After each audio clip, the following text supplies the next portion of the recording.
লাজ নথকা একাংশ ইউটিউবাৰ কি চলিছে সামাজিক মাধ্যমত একাংশ ইউটিউবাৰ কোন দিশে গতি কৰিছে সামাজিক মাধ্যম কেইটামান ভিউজৰ বাবে কিমান তললৈকে যাব পাৰে একাংশ ইউটিউবাৰ প্ৰথমে দেখাই ল'ব বিচাৰিছো কেইটামান স্নেপশ্বট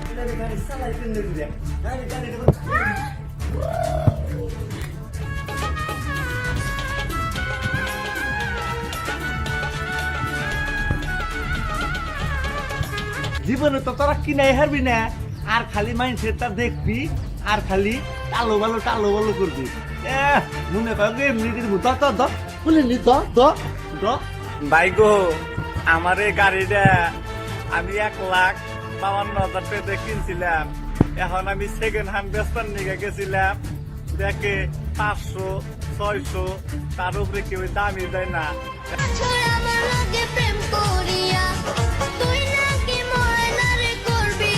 আমি ময়নারে কেন ময়নার মায়ের বিয়ে করবো তাতে তোর কি আমি আগুন লাগাইয়া দিব নতুন বউয়ের শাড়িতে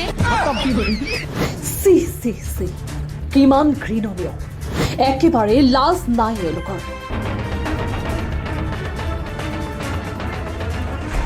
এওঁলোকৰ ভাষা ব্যৱহাৰ আৰু সংস্কৃতি একেবাৰে অপ্ৰাসংগিক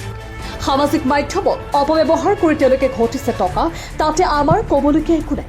কিন্তু আপুনি এবাৰ চিন্তা কৰিছেনে এইবোৰ ভিডিঅ' চোৱাৰ পিছত ৰাইজে কি শিকিব পাৰিব এওঁলোকৰ পৰা উঠি অহা নৱপ্ৰজন্ম তথা দেশৰ ভৱিষ্যত কণ কণ শিশুৰ ওপৰত কেনে প্ৰভাৱ পৰিব এইসমূহ ভিডিঅ' নিজৰ শিক্ষাগত অৰ্হতা নথকা এনে ভণ্ড কণ্টেণ্ট ক্ৰিয়েটাৰে বিপথে পৰিচালিত কৰে সমাজখনক উদাহৰণ কি দিম অভদ্ৰ আচৰণ আৰু অশ্লীল ভাষাৰ প্ৰয়োগে নহয় নিজৰ ভিডিঅ'ত শিকায় অশ্লীল অভিনয় ইউটিউব তথা ফেচবুক কমিউনিটি গাইডলাইন্স মানি চলিছেনে এওঁলোকে ভিডিঅ' বনোৱাৰ নামত অশ্লীল ভাষা আৰু কুসংস্কাৰ শিক্ষা দি আছে নৱপ্ৰজন্মক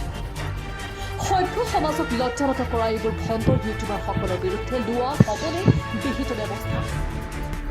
সেয়া হ'ব পৰৱৰ্তী news desk report Assam digital news.